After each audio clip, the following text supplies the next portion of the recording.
Hey you all, it's Amber from the Ostomy Diaries. In today's video, I'm going to be sharing with you all my top 5 tips for attending school if you have inflammatory bowel disease. It can be a struggle trying to go to school with a chronic illness, so I'm going to share with you guys things I wish that I had known a long time ago. Let's get right on to it.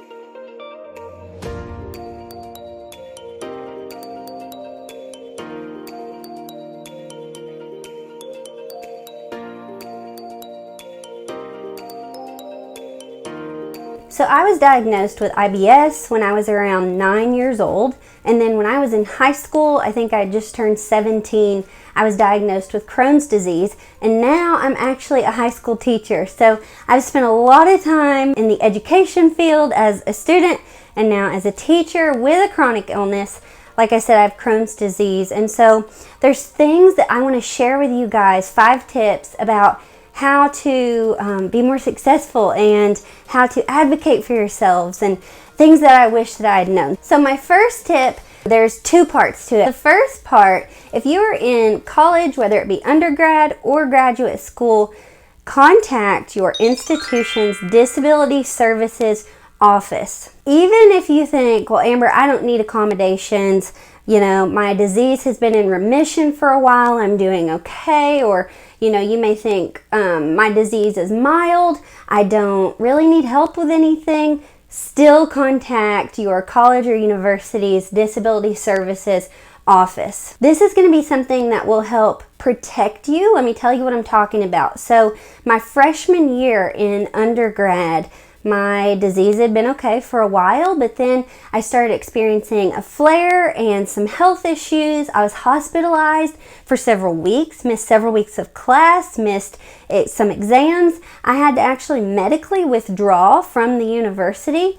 Y'all, I wish I would have been registered with disability services from the beginning, because you can do it retroactively, probably at most schools, but if you are already registered, if the university already knows, hey, this student has a chronic condition, this student has inflammatory bowel disease, then you are protecting yourself. It's going to be so much easier for you to shoot your professors an email and say, hey, I'm hospitalized. They can easily then look and say, yes, this is registered, this is documented. And, you know, not that you have to prove yourself, but instead of having to worry and get doctor's notes and documentation while you're sick, that's already going to be on board.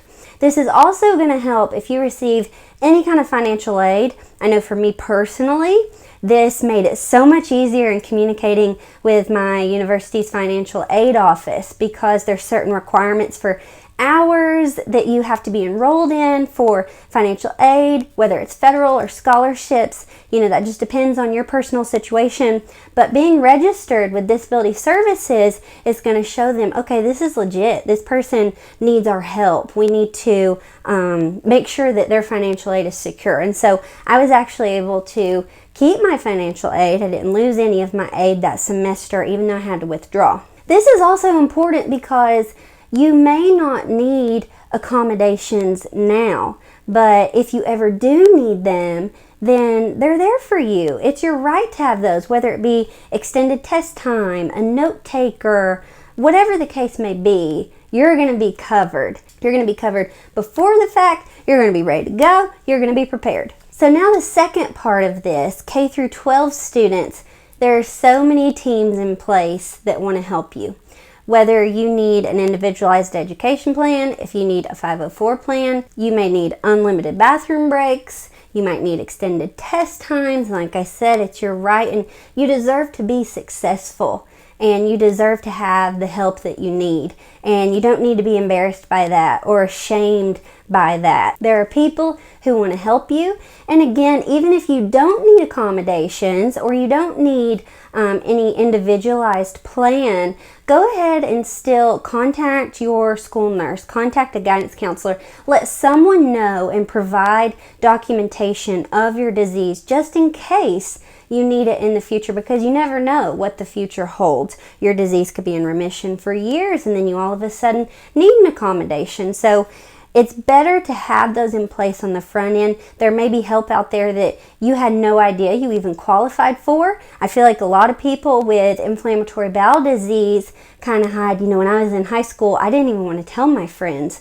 that I had IBD, and I didn't know about the help that could have been available to me because I didn't let anybody know that I needed it. And just a word on the documentation, this can be as simple as your doctor may write a note or a letter. I think the letter that I got when I finally registered in college was not even half a page. It just said, Amber has Crohn's disease. I'm her physician. It gave a few details. Then I put that letter with a form that was pretty easy to fill out. I just filled out, my basic information, attached that letter, and turned it in. So documentation can be pretty simple. Doctors are used to providing this for students, so don't be afraid to ask. Don't be ashamed. You deserve to be successful. My second tip is schedule time in increments to work on assignments. What I mean by that is I am the queen of procrastination a lot of the time. So I've had to kind of train myself, and it's something I'm still working on because I'm in graduate school right now.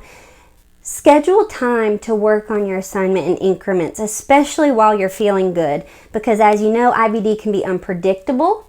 You could flare out of nowhere, and then, say you've piled up several hours worth of work for a project or an assignment, and this goes for students of any age. It's going to be a lot harder if you're feeling poorly to work on things for 4 hours versus maybe 20 or 30 minutes. So if you work on it in increments, then you're not going to have as much piled up for if you are feeling poorly. This is something that has happened to me recently, that I have tried to work on it in increments so I didn't have as much, when I was feeling poorly, and I could, gather those spoons and that energy and crank it out because I had less to do. So try not to procrastinate. And this goes for anybody. Even if you don't have a chronic illness, it's better to work on things in increments, but especially for those of us with IBD, on the days that we have spoons and we have energy and we're not flaring, we need to be aware of our time and schedule to work on things over a period of time and in increments. Number 3, and this is so important, if you hear nothing else, here, tip number 3, find a support system. Whether it be a local support group that meets at a hospital or community center. If you don't feel comfortable going in person, there are so many support groups online, especially on social media. On Facebook, there's a ton for people. It's as specific as one's for Crohn's disease, one's for ulcerative colitis, or one's for inflammatory bowel disease in general. I know I have an ileostomy. I'm a part of some for ostomy patients. There are so many support groups out there online. There's so many great advocates you can follow. So get connected with a community. When I was in high school, I wasn't ready to share about my disease with those around me. I had my parents, of course, but it's so nice to have those people that, if nothing else, you can vent to, or just post in a group and say, hey, I'm feeling like this today. Just to get it out, and then have people comment back to you and be like, hey, I know exactly what you're going through. Or they may have suggestions, or they may have words of encouragement. You need encouragement. There's so much about this disease that is mental and emotional, and the more support and friendships and community that we build, the better off we're going to be. My 4th tip is research scholarships. There are so many scholarships available, whether it be locally or nationally, to people with Crohn's disease or ulcerative colitis or inflammatory bowel disease, or for individuals who have an autoimmune disease. Ask your guidance counselors, do a simple Google search. There's so many resources available out there. I'll put what I have found in the description below, but go ahead and apply for those. Apply for all of them, because you never know. You might get one. They're there for people who have this chronic illness, who have IBD, and you need to take advantage of those. Number 5, be aware of trigger foods and always have healthy options. This is especially good for parents to keep in mind if you have younger kids. My parents were great about this. Know what foods might be trigger foods for you, and if you don't, keep a food journal. And if something makes you feel poorly, obviously don't eat that again. But let me just tell you, growing up, I loved salsa. and salsa, I feel, was a trigger food for me. I always felt poorly after I ate it. So find out what your trigger foods are. Don't splurge on those the night before you have an exam, or if you have something going on at school. You should always be conscious and take care of your body anyway, but be aware of what those foods are and make sure you have healthy options. Look at the school cafeteria menu, and if you can, pack your lunch on days that they don't have a IBD friendly option out there. And always make sure you have extra fluids. Hydration is such an issue for IBD patients and ostomy patients, so make sure that you have healthy food options, you have an IBD friendly food option, watch out for trigger foods, and stay hydrated. Your diet is huge for being successful while you're attending school. I hope these tips have helped you and encouraged you and let you know that success is possible despite your disease. Don't be discouraged. If you're going through a flare at school, or you're having a hard time, or even if you're in college and it takes you longer than it takes other people, don't let that discourage you, because success is possible. Find a community. Take these tips to heart. Hopefully they help you guys. And if you have tips, leave them in the comments below. I'm all about gathering more information, so please share your experience and your tips for being successful while attending school with IBD. Thank you guys so much for watching. If you haven't done so yet, check me out on social media at Ostomy Diaries, and be sure to subscribe to my YouTube channel. Can't wait to see y'all in my next video. Bye.